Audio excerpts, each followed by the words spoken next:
Harbaugh now heads to the Los Angeles Chargers. He wins everywhere. He wins, period. Justin Herbert, he's a crown jewel. Well, you guys better enjoy this. Quick snap, Herbert to throw. Has a man, touchdown! The fans loved it. You have to love what you're seeing on tape if you're a Chargers fan, especially for the future with Justin Herbert on the move and throws and touchdown. I was just trying to show off. We're going to be known as world champions. And we're going to do it or die trying. Don't let the powder blues fool you. Who's got it better than that?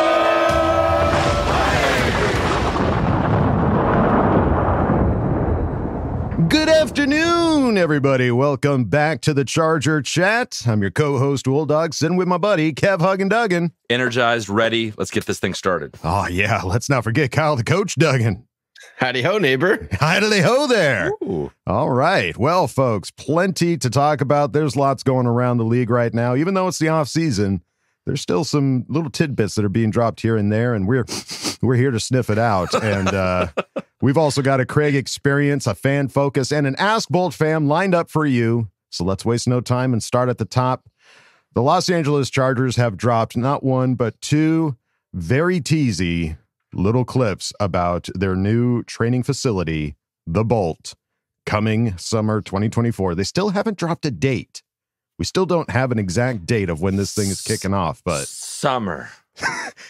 Yeah, they're not locking themselves in, but they're definitely going to be training camp's going to be there. It's 100%. 100%. Yeah, I mean they're showing video of like laying down pavement for the parking lots. Like it feels like they're just putting finishing touches on it at this point. Everything looks pretty done. There's no like exposed wall or anything like that. They were finishing up the pool. I was like, just a little, like you look at, there's one video they just put up where it's like all the little details of all the stuff, the giant video wall, like the giant wall when you walk in is a full video wall, and the pool and all this stuff. It's like, when are they going to do tours?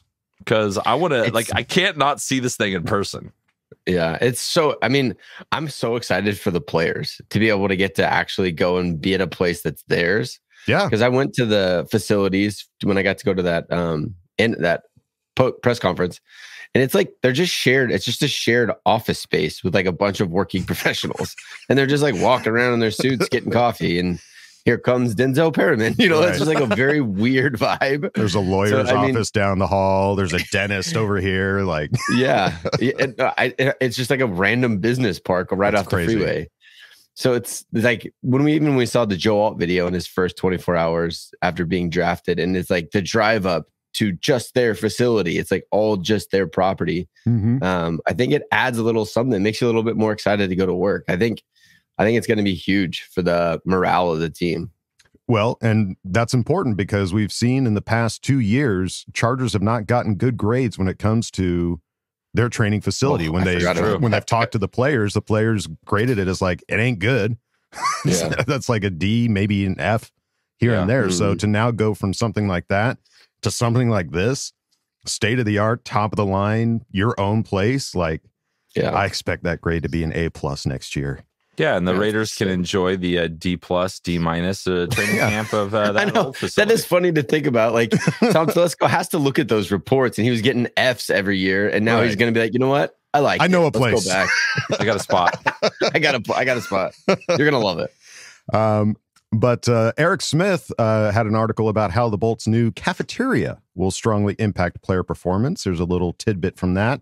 The Chargers announced in March that Wolfgang Puck Catering will oversee food and beverage operations at the new facility. So bougie. Oh, yeah. It's going to be... I hope they don't have that... what was that? Salmon pizza that Joe Alt made on his first 24 hours? Leave that off to the side. Give me just some Maybe good it's old... good high in protein. It's high in protein. That's hey, I can get the same in pepperoni and sausage, buddy. Give me the meat lovers. You're trading for something different, I think. What are you training? Playoffs. Paige Crawford, the Chargers team dietitian, said the early returns of the partnership has been excellent. Working with Wolfgang Puck Catering so far, they've been really adaptable and they come with really good ideas. They're very creative and have high standard meal ideas and ingredients. So no sausage and pepperoni? Is that what you're trying to tell me, Paige? Not getting any of that, no. If they do, it'll be organic grass-fed. There we go. See, that's all you got to do. Just got to feed these guys some grass. That's fine. Wolfgang's very intense. That's how they cut the grass on the field. They have their own cows out there. Cows out there, yeah. We get farm to table. 2 birds, 1 stone. Let's go. The feedback that we've provided, they have been unbelievably receptive to and are open-minded about the whole process. We're the first team they worked with, but you wouldn't know it. Everything that we've said, well, this would be nice. They have been like, let's do it. It's been a really good fit. So mozzarella sticks. Sounds good. I think you're onto something. We can do that. Yeah. Funnel cakes. Yeah. Funnel cakes are good. Yeah. What other shitty foods that are terrible for your body can we get on this list? That's for the linemen. Okay. That's not for the wide receivers. Yeah. The highlight of the new space of at the Bolt will be a smoothie and coffee station where players can customize orders on a daily basis. I hope that's not the highlight of the entire $1 billion training facility. Hey, customizable smoothies. Other top-notch amenities include a rotisserie oven, pizza oven, carving station, grill station, and a section for pasta and other bowls. This is going to be an A+, guys. Jeez. We're getting A+ shit. This is more crazy. of a restaurant than a training facility. For sure. It's a sizzler. And Crawford said the players are really sizzler buffet. The players are really good at what they do, being able to make a difference in how they feel. And when they can tell that there's a difference being made in how they feel and perform, that's the most rewarding thing. Imagine the dietitian's goal. Yeah, imagine the dietitian. I imagine this is a new dietitian, maybe not, but like being like, Wolfgang, make us healthy. And then just like go, and then they're healthy. You know, it's good Boom, for they're her. healthy. I'm happy for it. But I wonder, again, Spanos is spending some money. Like you're now catering with Wolfgang Puck to come feed all of your athletes and staff every single day. That's not cutting costs, pinching pennies by any means. So I mean, everything is pointing to them being a lot more all in on building the facility. Wolfgang Puck is your cafeteria. Right. Like it's your lunch lady, Wolfgang back there. With his accent. Oh, I think he's pretty German. Right out. I think he is. Yeah. He's do you want cheese and pepperoni or do you want salmon? Our new sexy German voice is just Wolfgang. It's just Wolfgang's feast. Wolf dog. So yeah, that's exciting that they're going to have that. And if you ever do visit the facility, if they ever do have those tours, better believe, hey, when we stopping by the cafeteria, we're sneaking away for that coffee smoothie station. See what this hype's all about. Eric Smith is all about the smoothie bar, so it must be insane. Oh, that's on his mind. You know, he's hitting that up first thing when he goes to work. And then this also dropped recently on Twitter. Bolts Galaxy posted about there was an interview on The Herd with Chase Daniel talking about how will Jim Harbaugh impact Justin Herbert's development. And Bolts Galaxy pointed out, so when Chase Daniels was on The Herd, speaking about Justin Herbert's former QB coach, Shane Day, he mentioned there was nobody in the building that Justin loved more. So Brandon Staley stepped in to have him fired. Now that Staley is gone, Herbert wanted him back. Yeah, that was the post-playoff game where it was like clean house. And Justin Herbert's favorite guy. He basically talked about that. Chase talked about that in the interviews. Like it was his favorite person to work with. And what do you say to Justin? Sorry, Justin. Bye. You have to love me more. Yeah. I'm the favorite. Yeah, exactly. Love me. Yeah. Don't look at him. Don't look over there. Look at me. Yeah. No, I love me. I was on the prize. Well, I think it was I think it was interesting because it was surprising when we saw that Shane Day left, because we did see that camaraderie between him and Justin, like hugging each other on the sidelines and stuff like that. Yeah. But that was also the year that we got rid of the offensive coordinator Lombardi, and we brought in Kellen Moore, and who came with Kellen Moore? Nussmeier, his QB coach. Yeah. And so I don't know if it was much.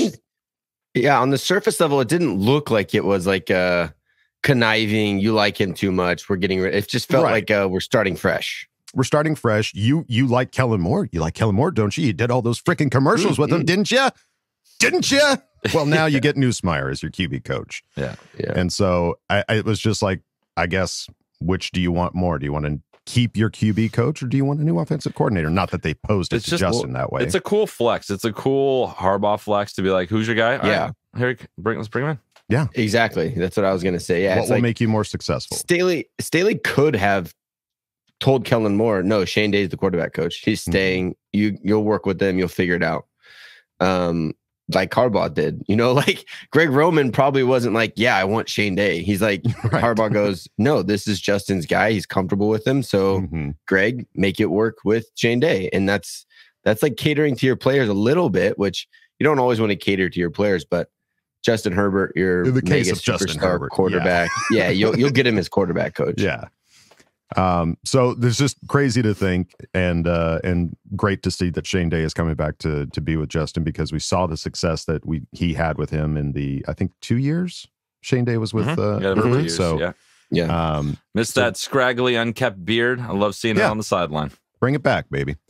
And also there was another coach interview, but not with Harbaugh, yet again, putting another position coach up to the interview podium, and this week it was Navarro Bowman, and there was a couple of clips here that we wanted to talk about, and one of those is on taking time off from football. Navarro Bowman said, I think I really just wanted to be around my kids and give them some time, take some weight off of my wife and things like that. I enjoyed it as I was watching football. I literally wanted to give information to people that were doing things wrong. He couldn't help himself. That was like me, the reason we started this podcast. Right. He said, I called Maryland head coach Mike Locksley, and he invited me up there with no hesitation. I'm blessed to have had that opportunity. He was just, I get it. It's like when you're at home, like when you've been a professional athlete for that long and have been on the road, have been playing football, been in football for that long, 5 years, you're at home being dad.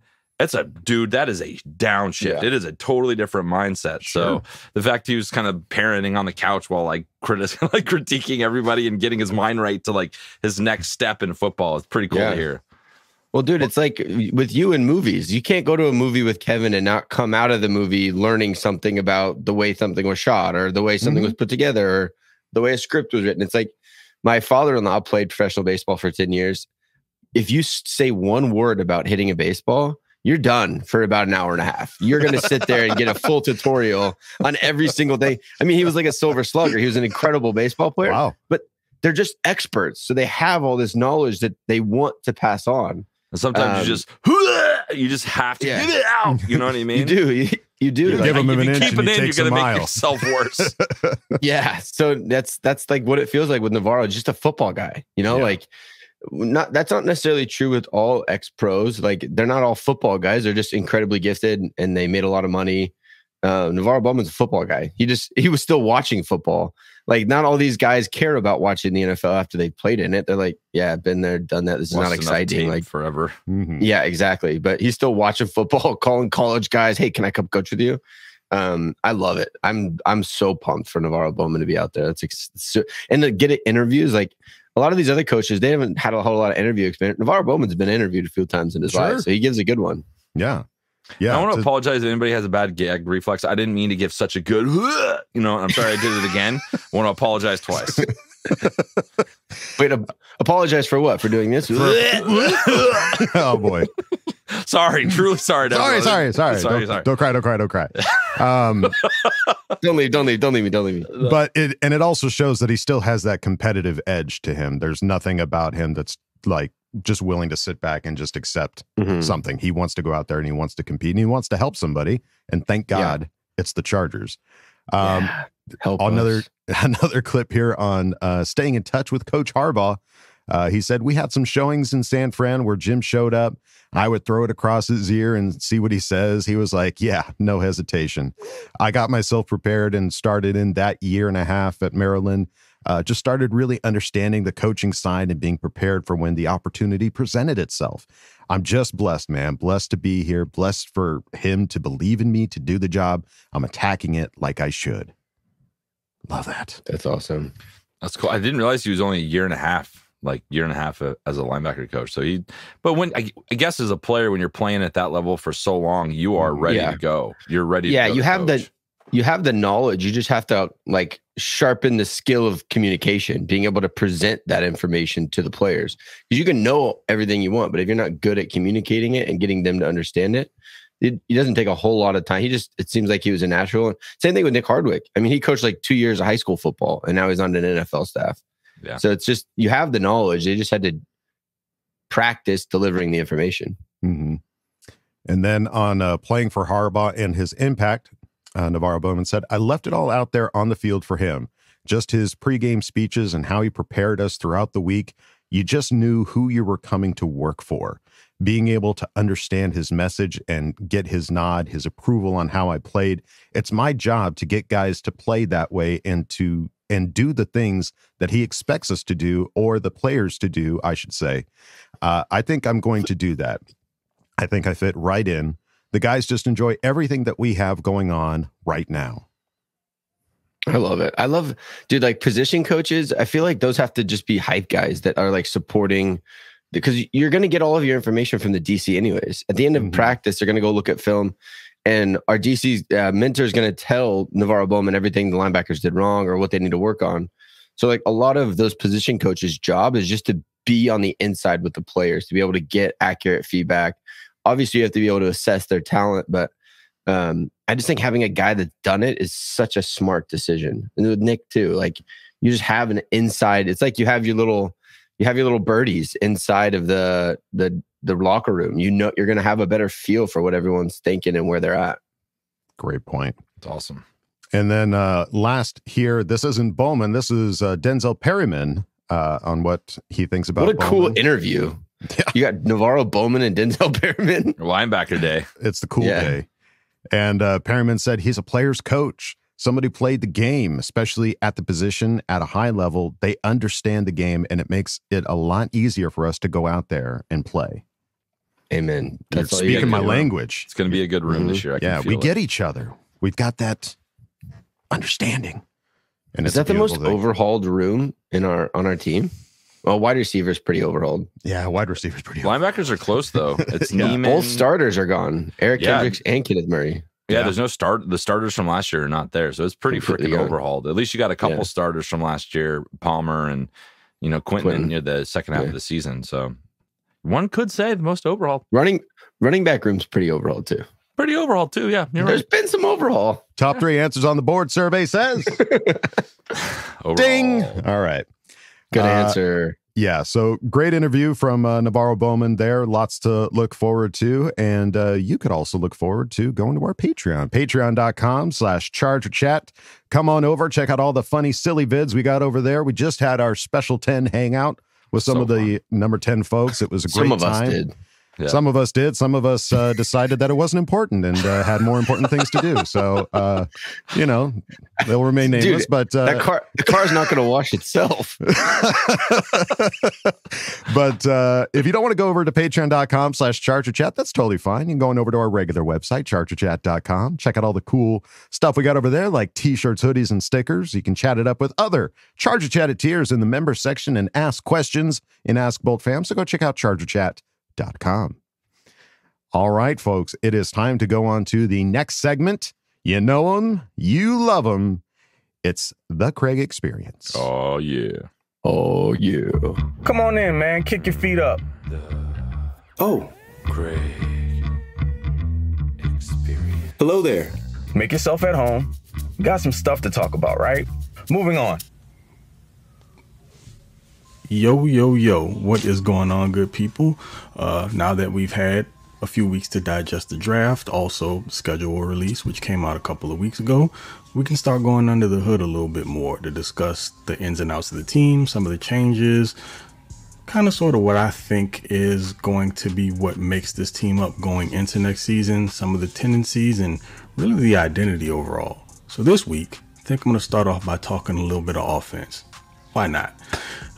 Can't think of a better way to kick this off than discussing a little bit of Jim Harbaugh and his philosophy, some of the assistant coaches, play callers, and players, and how this whole thing's going to run, at least in my eyes. So without further ado, let's get into that. CC gang, the biggest of salutes into the rest of the Bolt fam. What's goody? Again, you got Craig in Texas, and welcome to this newest edition of the TCE. Let's get into it. I'm going to assume most of you out there are familiar with what a Jim Harbaugh-led team brings to the table. It's going to be physical. You're going to be in for a 4-quarter fight. And more often than not, it's going to be a battle of who can survive. If you aren't super familiar with what his scheme brings, let's start again with the offensive side of things. It's probably going to be a power West Coast based offense that leans pretty heavily on the downhill north-south running game. Going to incorporate RPOs and play action passes for big play opportunities through the air. So again, they're going to lead with the running game, lull you to sleep, force you to bring those safeties up, and then probably take some shots over the top. That RPO game is going to work in unison with that because it gives you the option to either see some openings to allow one of these power backs, but not just power backs, because J.K. Dobbins runs with some, well, we do need to see if J.K. still has that explosiveness, but he runs with power and athleticism, and even Isaiah Spiller, we'll see what happens with him. Has a little bit of both of that as well. And then you got Kamani Vidal, who is, I mean, look, dude's not small. He might be diminutive with regard to height, but I'm telling you, over 200 plus pound dude with the amount of leg drive and just physicality that he runs with overall cannot be understated. But you've got a nice little stable of backs to where you can take advantage of a team in the RPO game. If you want to hand that ball off inside, where there are any gaps, you got some guys that can really hit those holes and explode upfield to create big plays. You got some guys that can even get outside and make teams have to run and chase, and it just provides you several options. Teams are going to have a hard time defending the way that the Chargers are able to mix it up. And if they want to, commit downhill against the run, you pull that ball, you can get it out quickly to one of your wide receivers on slants, some quick outs, things of that nature. But it's going to be timing based, and I think it's going to really benefit Herbert because there are going to also be some opportunities for him to get the ball into the hands of his playmakers and allow them to go to work. So again, overall, this would probably be the ideal offense for me for what the Chargers currently have on their roster and the type of quarterback that they have. So when we're talking Greg Roman, we know that he's a running game mastermind, right? It's kind of what his bread and butter is. But that addition of Marcus Brady as a passing game coordinator should not be understated. I really believe that like the Roman Brady tandem will not only be key to the overall success of the offense as a whole, but it's also going to help in the ascension of Jay Herbo. And it could potentially turn him into an unquestioned elite quarterback in the league. Brady's experience as a quarterbacks coach for Andrew Luck, an OC for our king, Phillip Rivers, during his time in Indy, and as a offensive coordinator in the past happy CFL, I think all serve him really, really well. And it's going to provide a nice counterbalance to the grinded out, ground and pound style of Greg Roman. So keep an eye out on the synergy between Brady and Roman, because I think it's going to go a long way in producing what we want from this offense. Them being on the same page and being able to kind of interchange those ideas when it comes to play calling and down and distance and situational football, they're going to have to be in lockstep.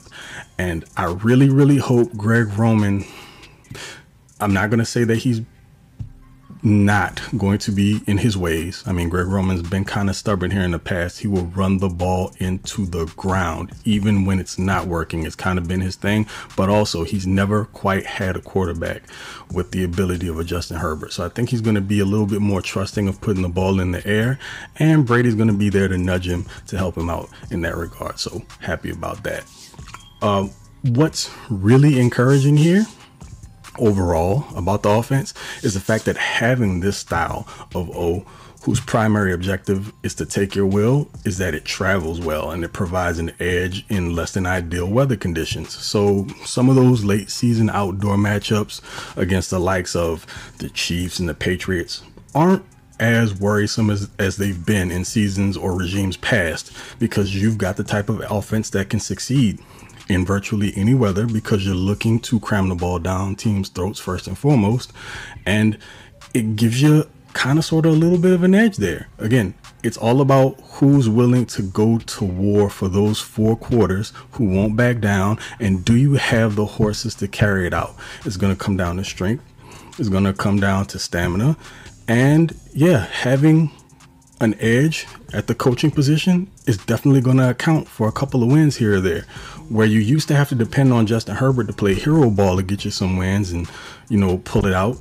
If you add to that a head coach that can get you a couple, those W's start stacking up, and then you don't have to have everything on your QB's shoulders.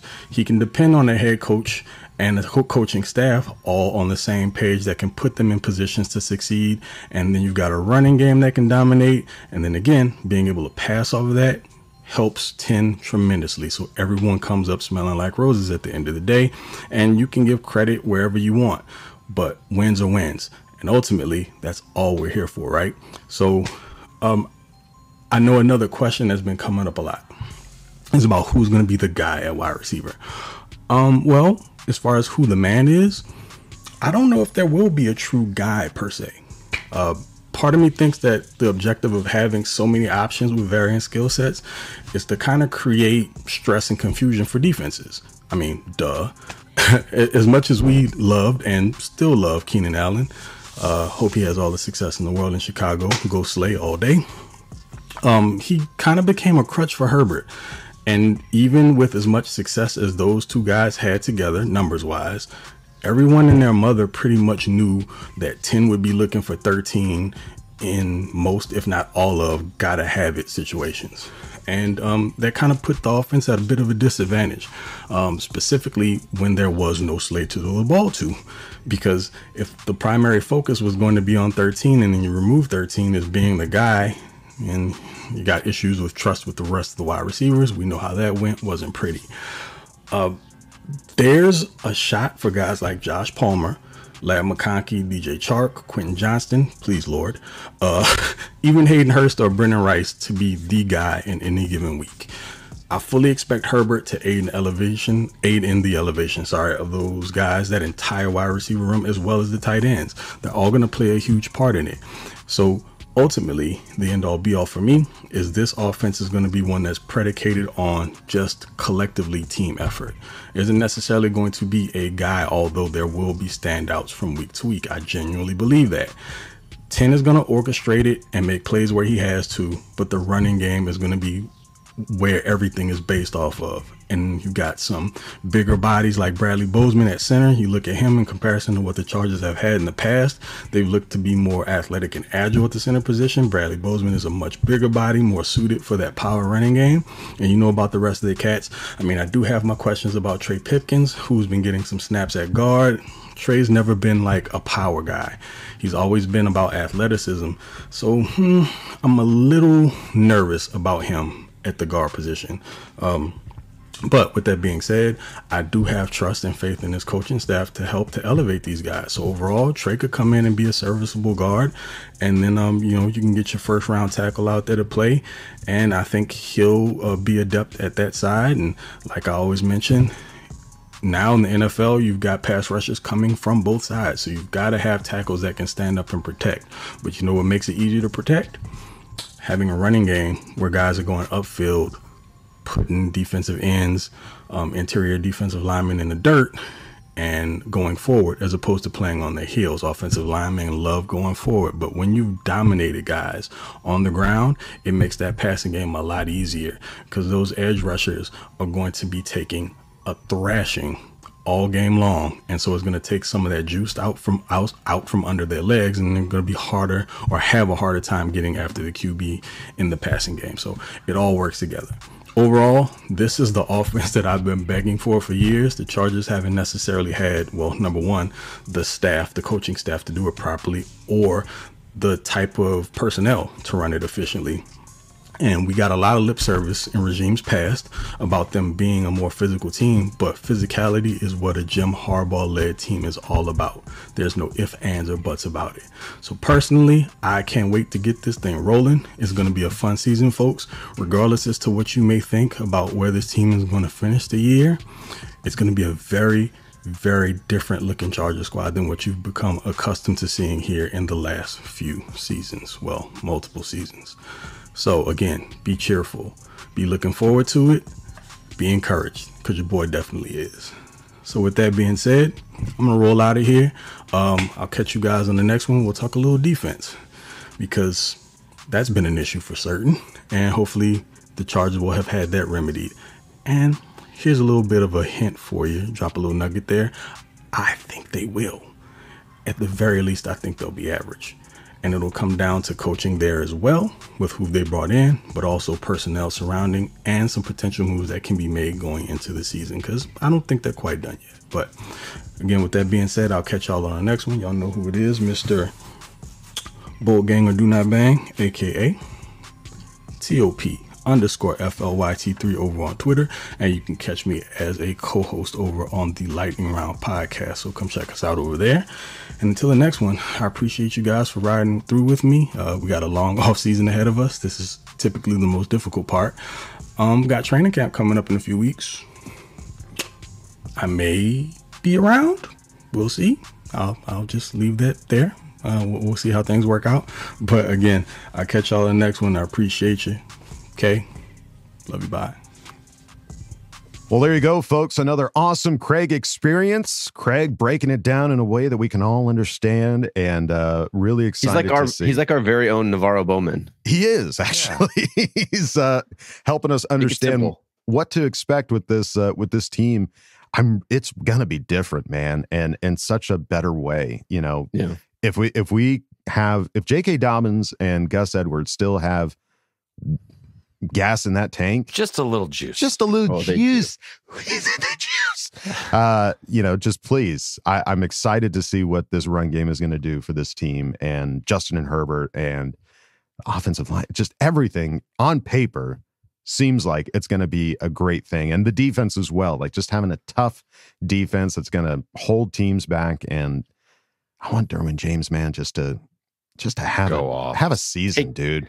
Take the leash off the dog. Yeah, let him run. He's full of energy. And I hope he goes to the training camp, because we're planning to go to at least a day, right? That's the hope. That's the hope. That's the goal. That's the goal. It's the hopeful goal plan. That's the hopeful goal. Hopeful goal. It's the hopeful goal plan. So hopefully we'll see you there, dude. So we'll see what happens. But Craig, thank you for another awesome Craig experience. Thanks, Greatly bud. appreciate it. But now, folks, it's time to go on to the next segment. It's Fan Focus, and I know I've seen this name a couple times, at least in Ask Boltfam, and I think we've seen some graphics from this gentleman. Swiping, no swiping. Ooh. All right, guys, we are back with another Fan Focus, and we're super lucky to have Eric from Seattle. What is going on, Eric? Nothing much. Just vibing.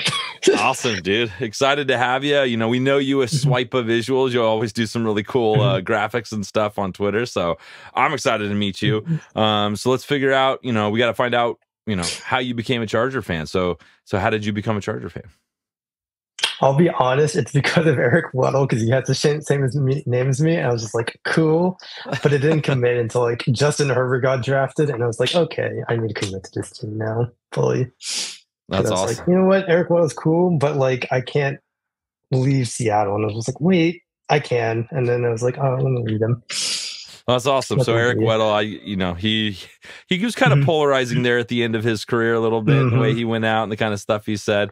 But yeah, he was definitely a huge Charger. I remember those days were awesome. What was it about Justin Herbert that kind of took it over the top for you and got you excited to become a Charger fan? I think it was that first game, honestly, because I made a joke like where he was the team doctor that stabbed Tyrod Taylor in the chest, and I was like, all right, let me watch the first game to see what he does, and he just balled out personally. Yeah, so I was like, exciting, knocking dudes out and taking the Chiefs to, that was a close game. I remember that vividly being a close game, so that was exciting.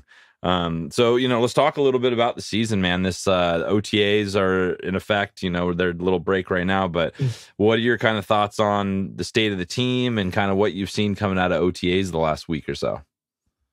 Christian Fulton looks actually decent. I didn't like, as my friend who's a Titans fan, he's just like, this guy stinks. He sucks. He's garbage. He's overrated. He's not like what he was supposed to be coming out of college, but he looks like decent actually. Like, yeah, it's the backups, but he looks like he's going to be like a steal in the first, like with this signing we did. So I was like, perfect. I like him coming out of LSU, and now I like him coming into the Chargers organization. So I was like, yay. That's awesome. Well, yeah. Well, you never know. Like it could have been just the defense there. He was not vibing. That wasn't his thing, and maybe give him some fresh scenery and see what he can do. But right now, he's penciled in to step in and start for us to a certain degree. So we're gonna find out what that looks like and what that means. But what are your kind of thoughts on Harbaugh? Harbaugh is a new coach. We're not hearing a lot from him, but when we do hear stuff from him, it's gold and it's fun. What are your thoughts on this coach being our team being led by Mr. Harbaugh? I like him, but I hate him because he beat UW in the final. So I was hoping he would lose, but I was hoping he would win so he could leave Michigan right away.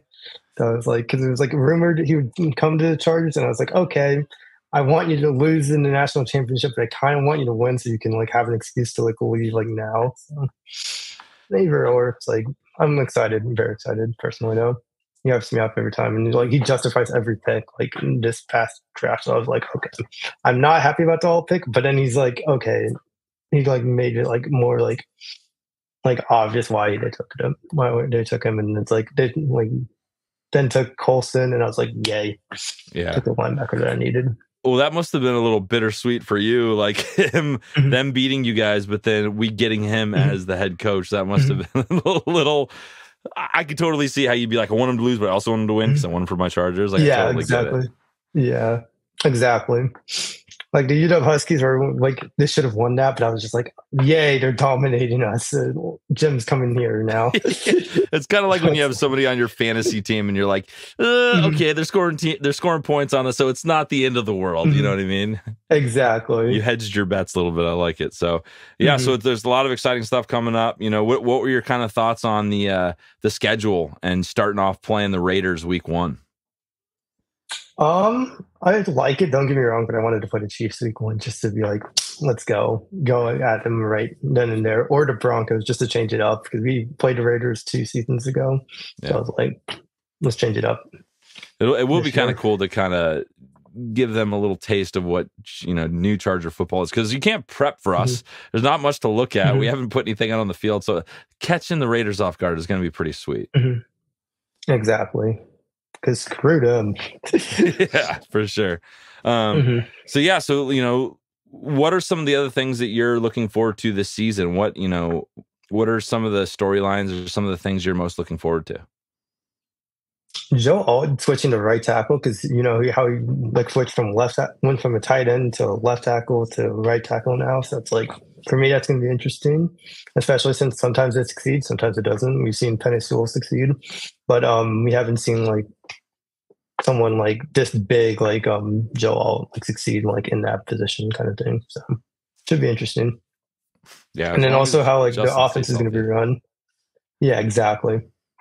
And then how the offense is going to be run, because Greg Roman, is the running guy, and it's just I want Justin to pass, but getting the running game going is something that we didn't have going the last few years. So it's we need to 50-50 it more. So instead of just lean more on the pass, we need to tone it down a bit. Oh, for that should be interesting. I think it'll make him just that much better, because he's not just sitting in the pocket. People can dial up blitzes, dial up stuff, and just mess with him. They're going to have to play us for the run, because we're going to hit him in the hit him in the mouth. Yeah, exactly. I remember watching a video, I think it was YouTube Shorts or TikTok. I don't remember precisely, but it was whenever the Chargers ran a run play, they would always know that it was a run play. They wouldn't know it was just a pass play or a run play. Now we can actually shake it up a bit and catch them off guard. They're gonna run? No, then we're gonna pass instead. That's awesome. When there was another stat I saw, something similar to what you just said, where it's the games that the Chargers defense give up less than 26 points, Justin has some crazy record. It's something insane. Have you seen that? So what are you looking forward to this defense? What are you hoping? Because we just went through all the Brandon Staley defense and all that, and it just wasn't working. That just was not working for us, and it's frustrating as fans to see them put the the blanket over the coverage, and they can throw everything in the middle, and just couldn't stop it. So what are your hopes? What are your thoughts on this defense under Jesse Mentor? I'm hoping Derwin balls out again, because last year was very frustrating with his penalties, and then sometimes he would be fine, we'd back to his normal self, and then he'd go back to his week 1 through 5 stretch where he'd be penalized after penalty. And like, I hope he like plays better this year. Like, he's all pro level. Like we saw in like 2018 as well. So. Well, maybe some of our guys will be hitting so hard that they won't even recognize Derwin hitting people as hard as he is. It'll just be like known. Yeah. Like those aren't penalties because that's how we play. Everyone hits like that. Yeah. So that'd be kind of, and he's such a stud. There's no reason why he can't get back into form and everything he needs to do to succeed. Exactly. Yeah. So all right, man. Well, you've been a fan for since Weddle, but really got into it with Herbert. What is your biggest Charger memory thus far as a Charger fan? That Austin Eckler game where it's embarrassing to say, but the Austin Eckler Steelers game, that game, like for me, like I've paid attention from the start to the end because that was like a primetime game, and since I don't get to games in Seattle as often, that's a game I could like actually sit down and watch the whole game through and not have any interruptions with like what's it called? Delays and stuff like that. So it was very fun to watch that performance. Or the Bengals game. That was also fun. That's some good stuff there, yeah. All right, man. Well, it was an absolute pleasure meeting you, Eric, and we look forward to all your graphics on X or Twitter or wherever we're calling it now. But we look forward to all that, man, and we hope you have a great off season. And hopefully we can run into you at one of these games or something in the future and get to meet you in person. For sure. See you then. Thanks, Eric. Well, Swipa, there's a lot of stuff there to digest. And yeah, dude, great points on some of these players like Christian Fulton, man.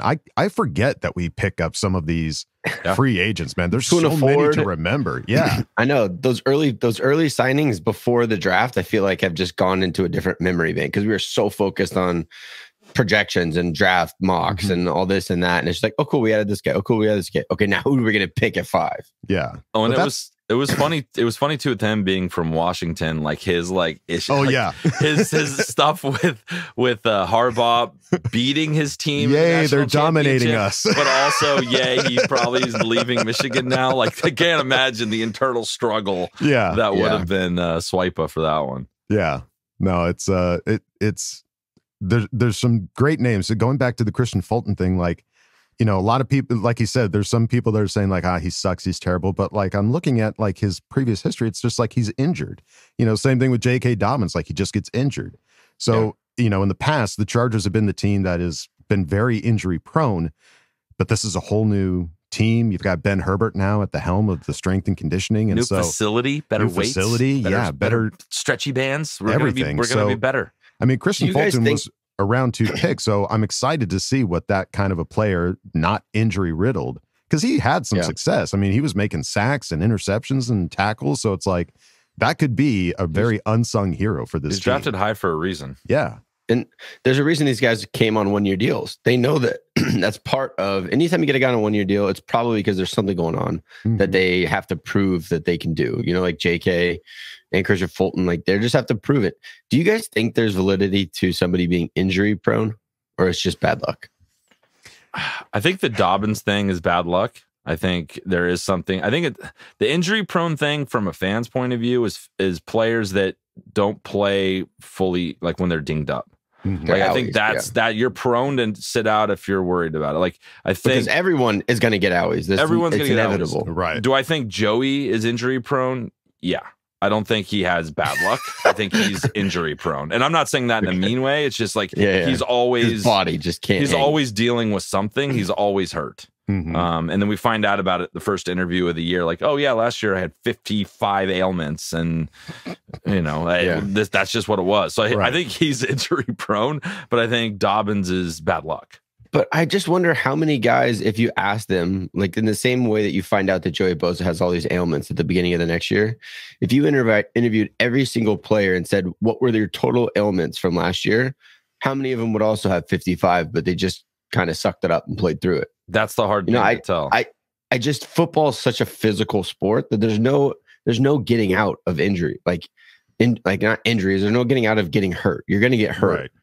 It's those season-ending giant injuries, the torn ACLs, the Achilles, the shoulders, the dislocated finger, like some of those stuff like for quarterbacks. But I just don't think that there's a thing I don't know if anyone's injury prone. I think some of these guys just get like a bad one-off. Like JK, he got hurt twice, bad, but like I don't think it's just inevitably going to happen again.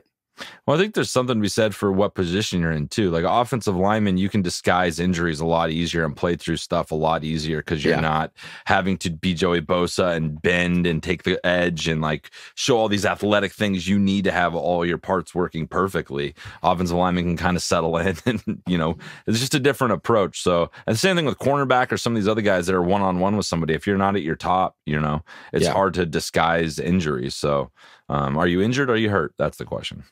Yeah, that is the question.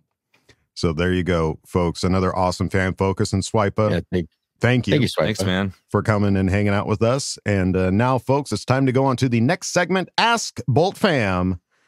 Let's get into it right now. Too sweet. Time to put your money where your mouth is. Hi, guys. Go jam a thumb up his butthole. That's what you do. I wet myself in excitement. Oh, so hungry. Your thoughts are like totally appreciated. Catch you later, dude. Okay, love you, boy. That's right, folks. Time for Ask Boltfam. And we start at the top with B Jr.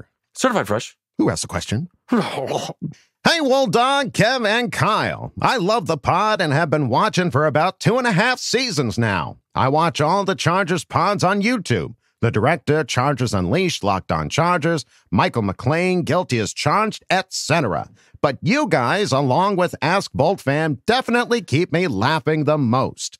I have a question. With Jim Harbaugh at the helm, do you believe this can be the year that Justin Herbert finally stops getting his balls batted down so much at the line of scrimmage? I love Herbert, but that has always irritated me so much that our 6'6" phenom QB seems to always have TDs or drive extensions taken away by D linemen with their hands in the air. P.S. F the donkeys, F Mahomes boy and the Swifties, and F the bitch-ass Raiders. Family, trust, respect. K, love you, bye. All right, B. Well, first off, you asked for a T'Challa impersonation, and I don't have a good T'Challa in my back pocket, but I appreciate you listening to us for so long and we enjoying the appreciate you, segment. That is really special. We love hearing that. This is a long time coming question. I'm excited. This is fantastic. Yeah. So regarding the batted ball situation, that has been a frustration with a QB that's tied for the tallest QB in the league right now to get balls batted down. I will say this year, we're more likely for him to hit our lineman in the back of the head because our center's 6'5", our right tackle might be 6'7". I don't want to see that either, dude. 6'9". Like this, I'm not kidding. I know. Our right side of the line is all over center to right side. If Pipkins plays guard, they're all over 6'5". So I'd be less worried about batted balls, more ping in the back of an offensive lineman head. Yeah, I think he's like jumping, like trying to see over some of these guys. Yeah, I think a lot of the reason for the batted balls is just you're looking for short underneath passes. There's too much check downs, too much short stuff, and the defense knew that. So, like, if you know that a team is going to attack you on underneath routes, the ball's coming out a lot lower. Deep routes, you're going to let go higher, and you're not going to bat those intermediate balls. He also throws the ball so dang hard that his trajectory level is here on even a 30-yard pass. It's just a laser. So I think some of that is a result of him throwing the ball hard. But I'm hoping that we get out of the pocket a little bit more. That way you can't get a ball batted down when you're out of the pocket. So I'm hoping that, and when you're running that play action well enough, if the defensive lineman knows it's a pass, they're not getting a good pass rush, they're going to get their hands up. If they're seeing a run look a lot, those guys they're going to get beat up all game. They're going to come off the ball a lot lower, trying to run stop. So that should help as well. But I don't know. I think if you watch every team play, guys get balls batted. I don't know what the statistics are. Maybe we should have looked that up as far as like percentage of balls batted. What do you think we are, really Kyle? Stats. He wants some real stats. He listens to all the other podcasts. That's where you get all the good stuff. Yeah, you can get the stats. That's true. What am I thinking? Yeah. But I would say if you watch another team every game, every snap, balls just get batted. It's part of the game. But yeah, I think when you get down in the red zone and he just throws such lasers that the ball's coming out low. That I think maybe that's why I don't know. I try to understand why you have a 6'6" quarterback getting any ball batted, right? But the defensive linemen are also 6'3", 6'4", so It's not as if he's just like a foot taller than everyone. It's not like me playing with my kids in the backyard. The stat I'm interested in is how many bone bruises or fractures he's caused to these defensive linemen batting these lasers down. That's the stat I want. It does feel like inevitably they're going to stop putting their hands up there. No, son of a bitch. Damn. I missed. I missed it this time. Coach told me to do it. Ow. It's jammed. But all right, there you go. B Junior, thank you for asking the question. Welcome. Glad to have you on the Ask Boltfam segment. Also, real quick, my wife listens to these sometimes, and she's a Swiftie, so I don't like my homeboy, but I will support Swifties, just so everyone knows. Okay. Just to make it clear, Hillary. Quietly supporting. We're good. Yeah. Just a little Swiftie pennant Kyle's wearing. My little Swiftie white flag. Let's move it on now to the K-Man, who asked the question. Hey, Charger Chat dudes, how do you feel about the new coach's implementation of no music at all OTAs, etc.? Some players and fans are still pissed off, but what the heck? Thanks for answering my question, and also never forget that I love you all and the podcast. Bye. Bye. Bye. Y'all take care now. Yeah, we kind of talked about this a little bit last week, that no music, all business. When you go to work, if you're at an office, are they blasting hip hop through the building? No, and they should. Yeah. I want to get my groove on when I'm in the office. You can work from home if that's the case. I don't know. I have no problems with it. If it changes focus and gets people more locked in, because go think about it. You know, you practice what you play or practice what you do, right? There's no music during these plays, right? So if anything, pumping some crowd noise. I'd be more interested in that than music. But I'm also, and I also understand the mundaneness of football practices and like the technique stuff and how boring. Like I only played through high school and like I couldn't handle it anymore. It's just like the mundaneness of these practices. So I get it. I totally understand the music, but they're pros. They get paid. They don't need music. And we don't know if they're not going to do that at training camp. Like when they allow fans in, maybe they do have music to make it more of like this is a show. Like we're here to entertain you guys. But I don't know how you get mad about what coach is doing with the players. It's not affecting us at all. Right. Why are we mad about no music? The only person that should be mad is the DJ that just got fired for not, I was spin records at practice anymore. I was relying on this job and you took it away from me. My kids. And it might also be like an incentive-based situation. Like, okay, hey, look, you get everybody to show up here at OTAs. We'll play some music at training camp. How about that? It's a total dad move. And it's been a total dad my dad would do that for sure. Yeah. But how's the turnout been? It's been 100% turnout for the OTAs, which hasn't always been the situation in the past. So definitely not. Either they really want music or they really want to play for Jim Harbaugh, one of the two. But either way, one and the same. No music, it's fine. No problem. Let them work. Let the guys work. No problem. For crying out loud. So there you go. The K-Man, thank you for asking the question. Let's move it on now to Tony Francis, who asked the question. What's up, guys? Not much football to talk about this week, but I am getting excited to see the new Chargers facility open up in El Segundo soon. My question is directed solely at Lieutenant Kev, the Upper Decker King. With the damn rate turns moving into our old facility soon, how many fucking upper deckers is too many? Are we talking about 1 to 5, 6 to 10, 11 plus? At what point, maggot, do we stop and wonder if all this upper deckering is beginning to take over our lives? Anyways, I haven't really given this much thought, but was thinking we could pose as janitors one night, stay late at the facility, and dedicate each upper decker to a different Raider fucker we hate. Max Crosby, Derek Carr, Bo Jackson, John Madden, fuck them all. In fact, we may need to bring in help of Coach Kyle and Wolldog. I've seen Coach in real life, and in order to keep those giant pythons popping, he must eat massive amounts of protein. Massive protein means massive upper decking capabilities. Sorry to rant, boys, about all this upper decking, but Kev really hit the hammer on the nail last episode. F these rate turns and don't be afraid to upper decker. Suck my butt. The Army suck my butt's really good. Suck my butt. Yeah, Kev, you really struck a nerve with the. I think the upper decker is a thing of the past that isn't being utilized enough in today's society. Why? It's the ultimate payback. It's stinky, it sucks, and you have to physically use your hands to get it out of there. There's no escaping an upper decker. Maybe we've come a long way as a society, and we've just all accepted this is not a good. People are on their phones too much and like not utilizing the free time. You're playing it on the phones. Hey. They could be upper deckering, but instead they're looking at, us TikTok. on YouTube or whatever. Like if you had back in the day when we didn't have anything to distract you had to get us, creative. we were figuring out where we could put our shit and mess with people. That's what we did back in the early 90s. Oh, better days. The good old days. Those were the days. I would need some help though. I'm good for one upper decker a day, one solid one.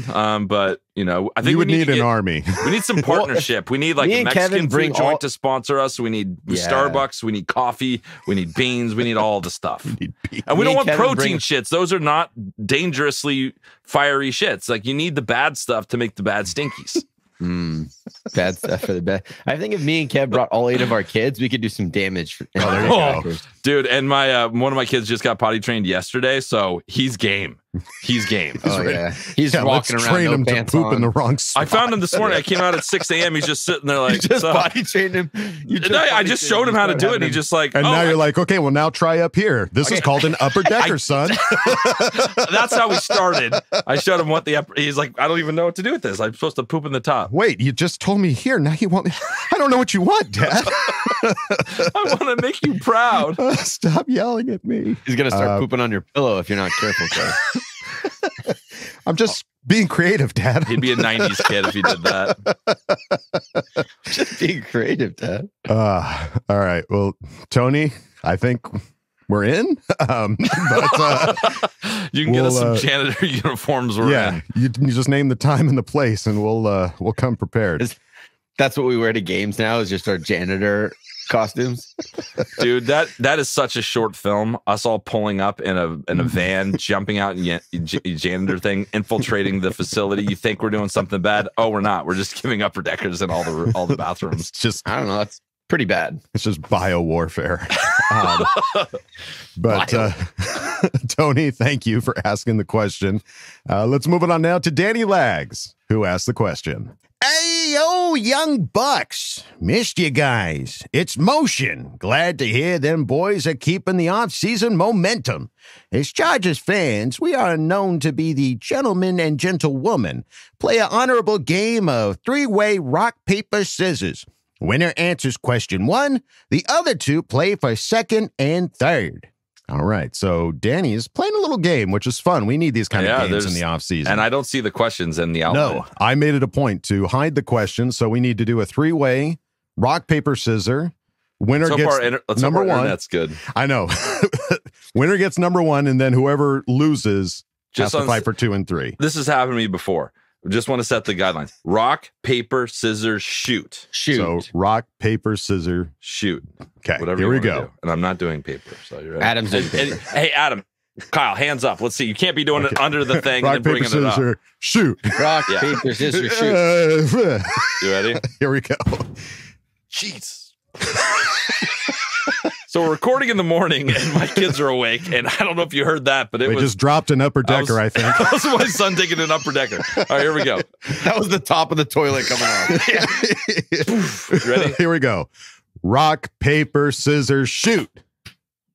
I win. All right, Kyle gets question 1. Kevin, me, and you. That's what we get for having the fastest internet. Here we go. Rock, paper, scissors, shoot. All right. I think this worked out. All right. So, Kyle, your question, whether or not you choose to accept it, goes as follows. Congratulations. You don't suck today's butt. With Harbaugh knowing the rivalry between the Raiders, do you think he's going for humiliation first game? That's your question, Kyle.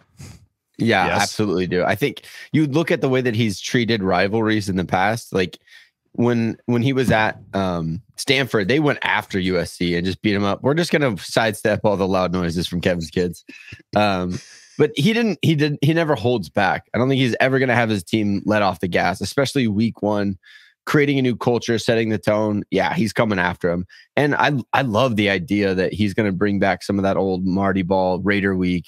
Players know it. It's not just another week. Stop saying it's just another week. You have to win these divisional games. What are you giggling about? No, I agree. I'm what are you giggling about? I'm agreeing that it made me laugh to go like, oh God, yeah, we had somebody say that it was just another week, but it's not. It's an important week. No, Raider week. It's important if it's important to the fans, then it's a bigger week. We have a sense of the big game. So yeah, I think he's absolutely coming for him. Big time. All right. Kevin, your question. If you ain't first, you're last. If you could start a chant after a Chargers player scores points, what would your chant be? Suck my butt. Suck his butt. Suck his butt. Suck his butt. Is that any player? It's not. Whenever we score, player? Okay. Whenever we score a touchdown, suck his butt, and it will be put into practice on the first week of our regular season. Section. So by chanting 307. Is that it? 307s? You're getting some suck. You're getting suck some his suck butts. my butt chants. No, suck his, because I didn't do anything. Suck his butt. Suck ours. On behalf of him, suck his butt. Oh. All right. And then, what do you say we get thrown out of an Applebee's? Please act out how you think Tom Telesco and Brandon Staley were fired. That's my question. So, let's see. So I think Dean was sitting at some PF Chang's, and he said, let's have a lunch meeting with Brandon Staley and Tom Telesco, and they both showed up, but it was a completely empty PF Chang's. Oh no! So it's just Dean sitting there at the main table, going like, "Hey, come here, sit down." Like he's kind of like giving that Goodfellas when he walks into like the room. Yeah.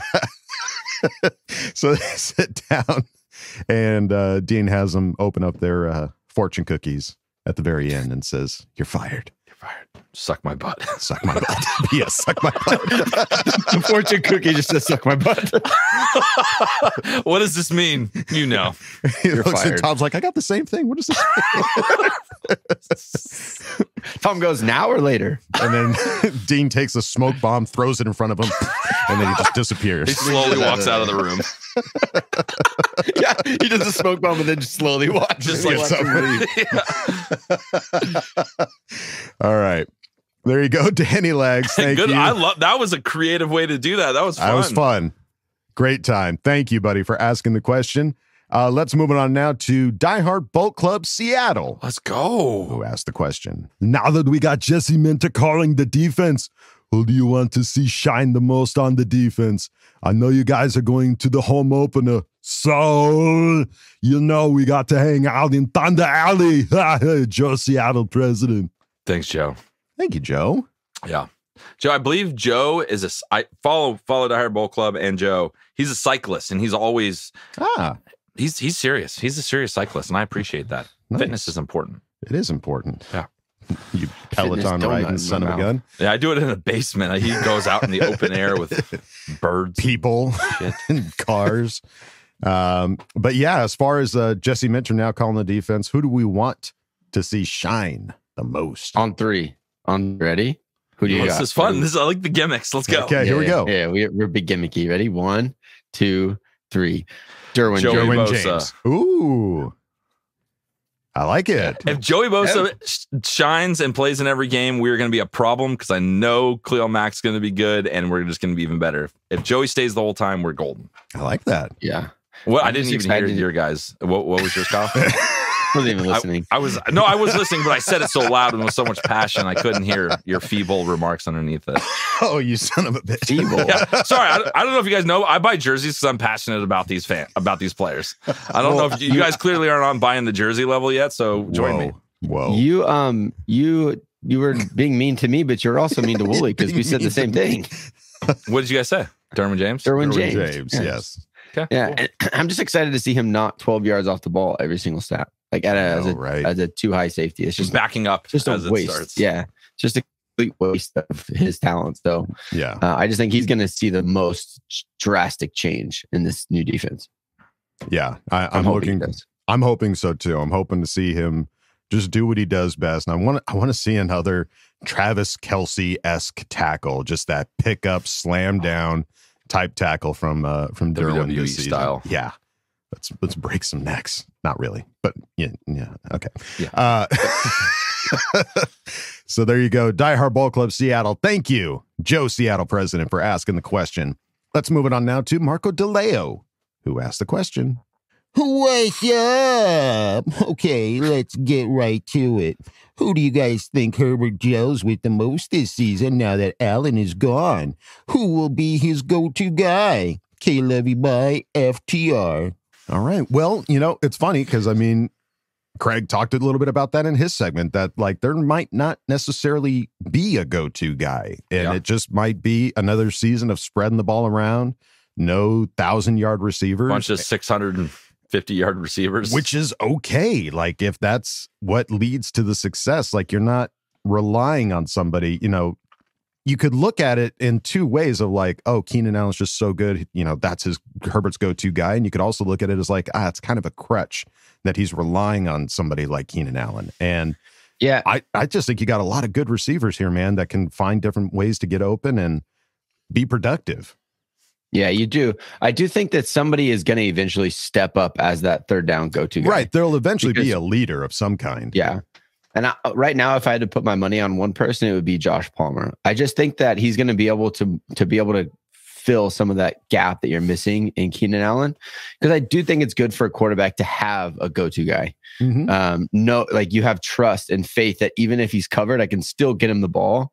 Like I can find that little spot, and I have enough relationship with him that he knows, he sees what I see on defense. Because some of these young guys, you might not have that trust right away that, oh, he sees that it's a cover 6 and this guy's going to move and that guy's going to go here and he has to get here. Sometimes you don't have that trust right away. So it's good to have a go-to guy that you're like, I know that he's reading this right, and I know he's going to get to the right spot. So I'm going to get him the ball in this big play. I think that is important to have. It's not like as if Justin's not going to be successful, he doesn't have that. Right. But I think it's good to have that in those clutch moments. You have your guy you're going to. I think it's going to be Josh Palmer, especially at the start of the season. They just have the most time together. So, but Lads looked pretty good in OTAs here. Right. Yeah. Quick question. Does it have to be a wide receiver? Look at what Kelsey and Mahomes are doing over there. I know it's a curveball on the question. Oh, no. But tight end. Could it be a Disley? Could it be a tight end that becomes like the go-to guy that is the clutch third down guy? Because we used to have that.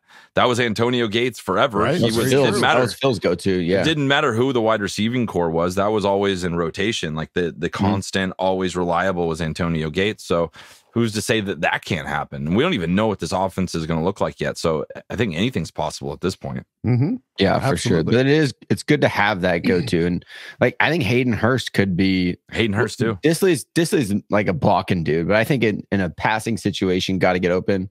I think Hayden Hurst could eventually be that guy too, especially red zone stuff. Yeah. Put him with the right quarterback. Who knows what that guy can be? Yeah. Yeah. We've lacked that type of a player for a few seasons now. It feels like Hunter Henry was the last real good one, and then we let him go. So tight end could be it. I think those are both great answers because Palmer's at least got the history with Herbert to have a better understanding, a better click with each other. But some of these guys might click immediately. Like you said, McConkey has had a great OTA so far. At least that's what people are saying. And these tight ends are big bodies that can catch some big balls. So we'll see what happens. But nice. Marco DeLeo, thank you, buddy, for asking the question. Let's move on now to Zachary Shelton, who asked the question. Who is your favorite, underrated, not talked about enough Charger in history? All right. So favorite, underrated, not talked about. It literally just came out. There was a video that was just posted this morning that I saw that Tom Brady was talking about the top best quarterbacks, that were just the studious ones that could pick apart defenses. I think Phillip Rivers is not talked about enough in general. Sure. Like a lot of people are like, is he even Pro Bowl? Like, because he didn't win it all, but I think he could definitely be on the top of the list for the most underrated and not talked about enough. Because he was able to do, and he wasn't the most athletic guy by any means, but it didn't matter. Like he could break these guys down and tell defenses what they were in and why it was wrong before he would snap the ball. Right. Like he was just that smart about football. So that's mine. Yeah. Yeah, that's a good one. I have a defensive lineman that I just think of this guy's name gets brought up when our defense is not doing well. Like we need this kind of a player. And it's been the last like 5 or 6 years with our run defense being so poor. My immediate, I don't know why this guy pops into my mind, Jamal Williams. I think it's an underrated position overall, that defensive tackle nose guard type body that can like stop the line of scrimmage. And he was a Charger. Like he's 10 years on the Chargers, drafted by us, all pro interior defensive lineman that I don't think we've had one since he left. He doesn't get talked about at all. Like I don't think especially like big media, even inside of the Charger community, I don't think Jamal Williams gets talked about enough. That guy was an absolute menace in the interior of the line. Mm-hmm. I mean, for me, it's tough because I mean, there's a lot of players that like I personally really enjoyed seeing play that they didn't necessarily put up the number, so it's not ununderstandable that, you know, like Malcolm Floyd doesn't get talked about enough. I just loved Malcolm Floyd because he was just a big guy, got downfield and just made some crazy catches in his day. Yeah. But I don't know if that's necessarily the right answer. I kind of lean more towards like Kevin's line of thinking because like, yeah, we talk about fans talk about Phillip Rivers. Nobody else really talks about Phillip Rivers. Yeah. And to me, I think the same can be said for Antonio Gates, man. Like, especially during this offseason. Not getting in the Hall of Fame. Not getting in the Hall of Fame. You see these tight end lists. He's not even like top 5 in a lot of these stupid tight end lists. It's absolutely insane. He invented this new tight end position. Exactly. Like, you're talking about basketball. Crying out loud. Like you said, you see these like, who's the best tight end to ever play the game? And Antonio Gates never makes the list. Yeah. And it's a shame that the guy that has scored the most touchdowns in the NFL at a tight end position doesn't even get brought up. And it's not like, oh, he caught the most touchdowns back in the 60s or something like that. Yeah. It's fairly recent that this guy set the record. So, and invented almost a whole new way for the tight end to play that part of the game. So, I mean, it's a good answer. It's not a great answer for amongst Charger fans, but amongst everybody in the NFL not talking about a particular player. That's a good point. I think Antonio Gates is that guy. I like that one. I think that one's my favorite one. Good work. So there you go, Zachary Shelton. Thank you. I didn't think about it because I just assume he's the best of all time. Right. But that's a great way to look at it. Yeah. Zachary, thank you, buddy, for asking the question. Let's move it on now to Andrew Ramsey, who asked the question. OMG. Yes, the Charger Chat and company are going to Carolina in my mind. OMG. In the words of Mr. Peck R, bring your daddy, your mammy, and your bald-headed granny. Thank you and bless you all. Now on to the question, LOL. What can I do to make you come out to Charlotte, Kyle? Everyone will be there. Not just everyone. Everybody, like 12 people. Leave the kiddos at home with Coco Lemon and the Lord. That is a powerful combo. Or an AI babysitter. Ask ChatGPT to give you options. Like when you asked it to write lyrics but ended up losing to my Nicki Minaj jeans. I need you. Please don't make me go into 9-year-old mode and ask every single week until September and pitch a tantrum in the shopping mall when I do. Anyway, time for us to improve that record to 2-6 against the Panthers all time. Kelly, bye. All right. So a little backstory on this. Go ahead, Adam. I was going to say, for those who don't know, Andrew resides in North Carolina, in Charlotte specifically. So he is always around for Panthers games. And the fact that the Chargers are playing the Panthers now was like, hey, maybe we'll go to the Panthers. And it's not far for Kevin and I. It is definitely a flight for Kyle. But yes, Kevin and I are going to be going to the week 2 Carolina Panthers game. And we told everybody on Patreon. And a whole bunch of people bought tickets after we told them we were all going. So it's a little, it was a crew. I missed that. Crew going. Yes. Yeah, you were washing your car. Yeah. So Andrew is very excited, but he's obviously very disappointed, Kyle, that you are not one of the people, because this was also a situation last year. Kevin and I, we went to both Green Bay and to Kansas City. and Kyle could not make either one of those. So Andrew last year, absolutely fresh baby. No, yeah, and I'm not trying to say, Kyle baby. made a decision. But I will say, baby's not brand new anymore.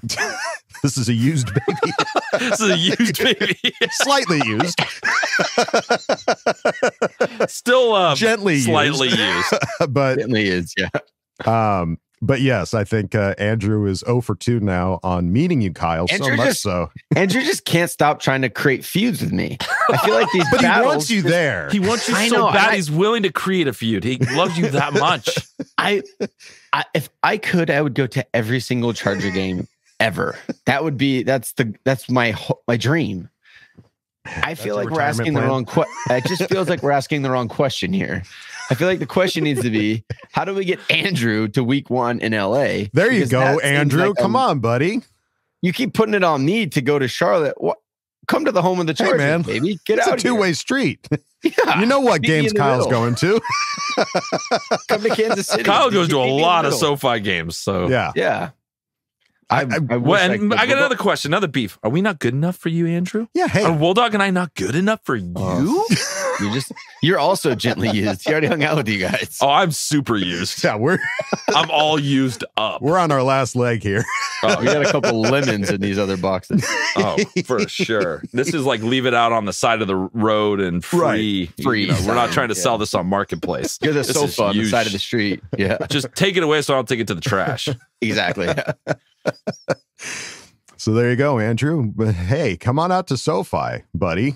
I know that Carolina's in your backyard, but make the effort. Hey, LA's in my backyard. Yeah. So it will happen. One day you guys will meet. It will happen. Yeah. When? I don't know. It only time kind of makes it more fun. Yeah. But not knowing when is kind of fun. It's like Christmas. How about that, Andrew? Why don't you show up to a game that we don't know you're going to and surprise us? That'd be cool. Could it be week 1? Mm-hmm. Could it be prime time? Thanksgiving week against the Ravens? Maybe. Don't tell us, Andrew. Let it be a surprise. Yeah, don't say anything. We like surprises here. Yeah. There you go. I'll see you in the fantasy football chat. Yeah. Coco Lemon and the Lord, I don't think is a good... That's a dangerous parenting. I would absolutely... I considered it for a second, but I'm a much worse parent than Kyle. As we've heard from the Bangs. Oh, dude, I have no idea what's going on. I'm home by myself with my 4 kids. I have no idea what's going on. Hopefully everything's upstairs. going okay. I'm not hearing any screaming, and my oldest hasn't alerted me yet, so we're in good shape. Their arms are all bent in different directions. You told us not to bother you, Father. Still like, shut up, Declan. You're not crying right now. Daddy's podcasting. Daddy's doing something important. I need a virtual reality game. Andrew Ramsey, thank you for asking the question. Let's move it on now to, I think it's Chilapino, because that's the but the screen name is Chilapinoy. Certified fresh. This is either way. fresh. I think we're certified fresh. Who asked the question? Happy Memorial Day weekend, boys. Pour one out for those who didn't make it home. To my cue, in my opinion, there are different phases of chargering besides losing close games. The ones I hate are losing in Navy unis and splitting with Denver. Which chargering demons do you want exercised? Yes, and happy Memorial Day. And yes, happy Memorial Day for everyone and the service and everything. We appreciate it. Yeah, absolutely. We get to be bozos on a podcast because of people fought for our freedom. Exactly. Stupid stuff like this. Yes. Thank you. Thank you. Thank you, guys. But as far as charging, I think this is a good point because charging isn't just losing close games. There's different ways and there's different fears. And I think the Navy Uni one, that's a good point. We haven't won yet. Since we've changed to the new uniforms, we have not won in the Navy Unis. Somebody has won in Navy a lot, and that's Coach Harbaugh. It's true. Maybe you bring that Great with point. him.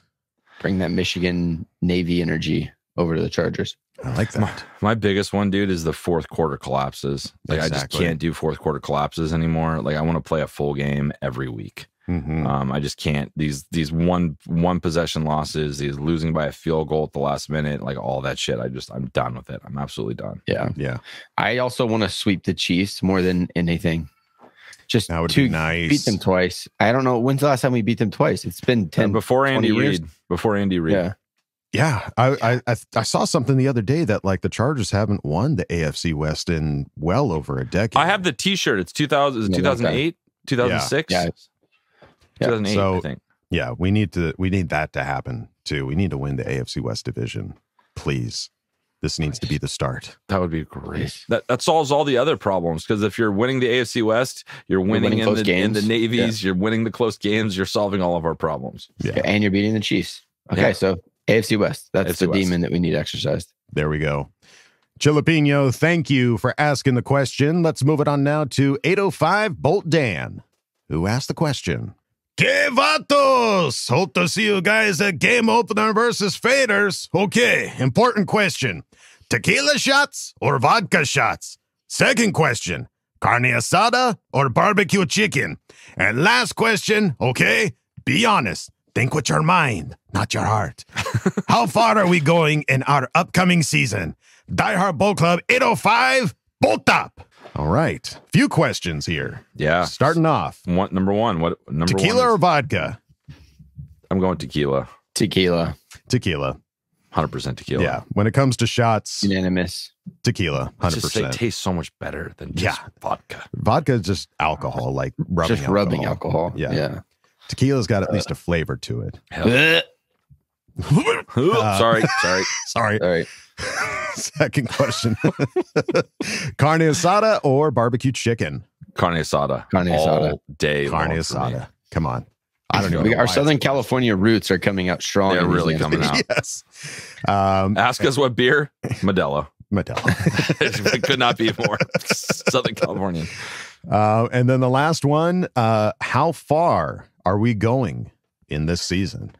Well, he asked us to think with our minds, not our hearts. What he doesn't know, we don't have minds. All we have is hearts. All heart. We are all heart. So we're going. Joke's on you.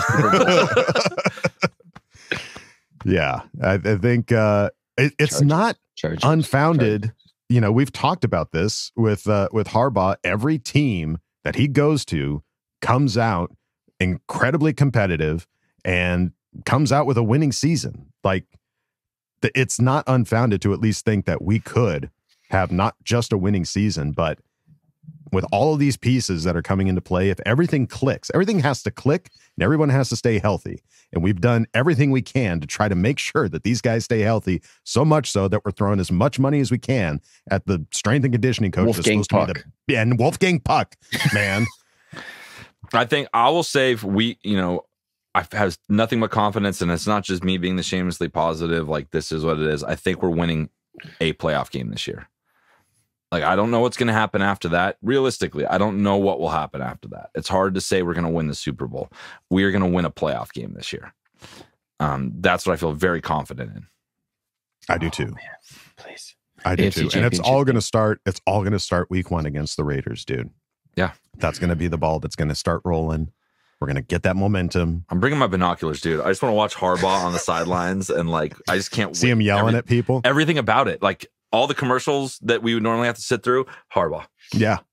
No, I can't wait to watch a game at home, because you know the camera's going to be on Harbaugh almost like at least 20 times a game. Oh, yeah. Showing him barking at somebody. That's going to be a fun one to rewatch, because we're live. We don't get all like the retake. So we're definitely rewatching that as soon as we get home. That night back at the Airbnb, we're watching the whole thing. And it's so much 100%. fun. Why we play some NFL Blitz. Yes. So there you go. 805 BoltDan, I think we can all agree, at least a 1 playoff game.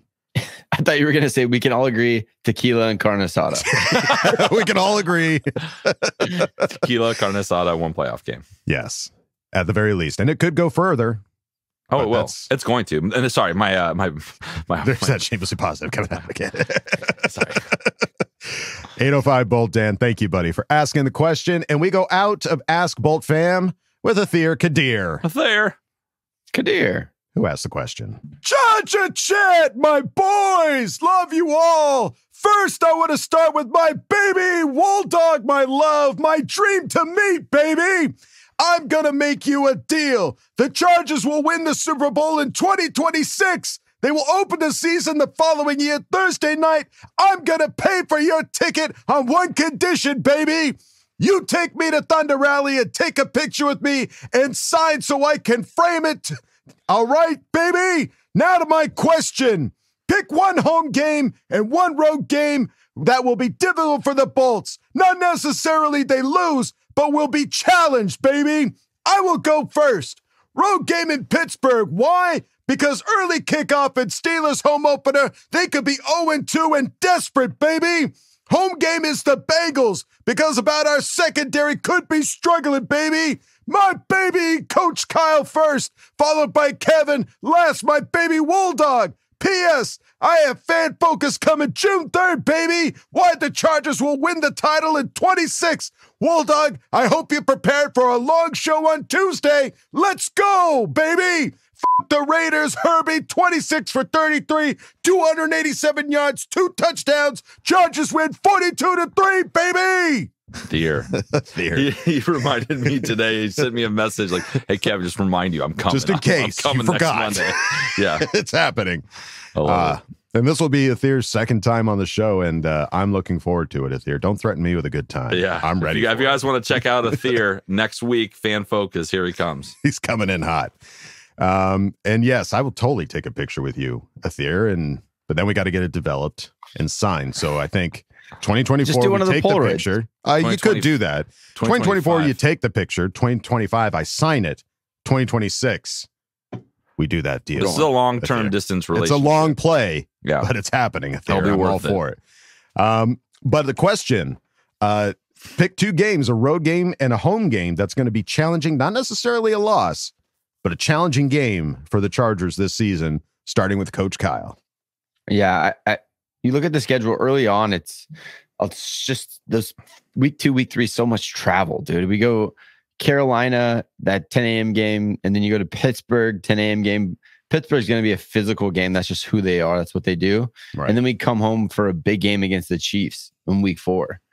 That Chiefs game week 4, I think, is going to be one of those early season into the first quarter kind of telling moments, right? I mean, the Chiefs are the pillar that you're going to measure yourself against right now, right, just because of the success they've had. So I think that week 4 game against the Chiefs at home is going to be a tough one. It's one I'm going to be at that game, so I'm really excited about that one. And then the next one is weird. I don't know if anyone's going to agree with me, but the Falcons week 13. The Falcons in themselves are not I don't think they're an incredible like playoff level team. They're definitely better with Kirk Cousins back there. They got a new head coach, so that could be a better team. But the reason I say that is it's coming off of Cincinnati, physical, tough team, and Baltimore on Monday night.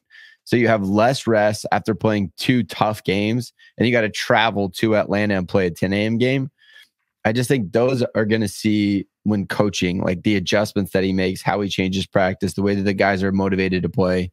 Those are the 2 games that I have circled as kind of like benchmark games. That Falcons game feels like a little bit of a trap game after the schedule they have put together for us. Great point. Kevin, what do you think? So with my hopes of the AFC West, I think it's just very clear for me. It's both Chief games. I think those are both games that are going to be hard-fought games, and we need those. If we want to step up and be like, hey, we're here, we're finally back, we're in the AFC West, we're going to challenge these Chiefs every single year for the AFC West title. It's got to start this year. So those are the 2 games I'm looking forward to the most for that, especially with the later one happening. I think it's in November, where it's November, where it's much colder here. That's going to be tough. Not as much looking at the schedule and how it lays out, but just like that team, those 2 games. Let's just sweep them this year, please. Yeah, that game's December 8th. That's going to be December 8th. Yeah, so that's freezing balls here. It's really cold. Yeah, I would have to agree on the away game being the Chiefs. It's going to be cold. It's an outdoor stadium. It's going to be loud, and it's really going to be a challenge. I mean, we're going to play the Chiefs at home early on in the season, and then we play them later on. And it's going to be telling, based off of what we can decipher, I think, from those teams, because, I mean, that's a lot of the game planning and how you play against each team. It's different every week. And so to come in with a strategy that's going to be competitive with a caliber team like the Chiefs, I think that away game is going to be challenging. And I think the home game is going to be that other primetime game against the Ravens. You've got Harbaugh against Harbaugh.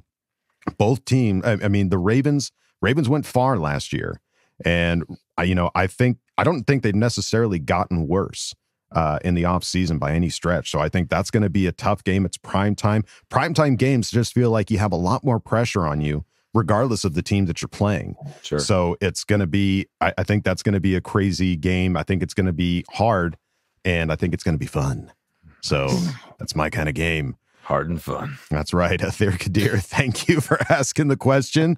And thank you, everybody, for asking questions and Ask Boltfam. We greatly appreciate it. But that's going to do it for this episode of Charger Chat. Any final thoughts there, gentlemen? If you want to go to Carolina, we're in section 512. So come join us. There you go. 512, Carolina. Join the giant group of people that are currently going with us. We'll have some fun for sure. Yeah. But there you go, folks. That's going to do it for this episode of Charge Chat. Don't forget to bolt up, because we're ready for any squad, any place. Okay, love you, bye. Okay, love you, bye. Okay, love you, bye. And now, a word from our sponsors. Introducing BoltDan's Tequila and Carne Asada, where every sip and bite satisfies not just your heart, but your mind. Experience the bold flavors with our handcrafted tequila and mouth-watering Carne Asada. Crafted with family, trust, and respect. BoltDan's Tequila and Carne Asada. Taste with your heart and your mind, but mostly your heart.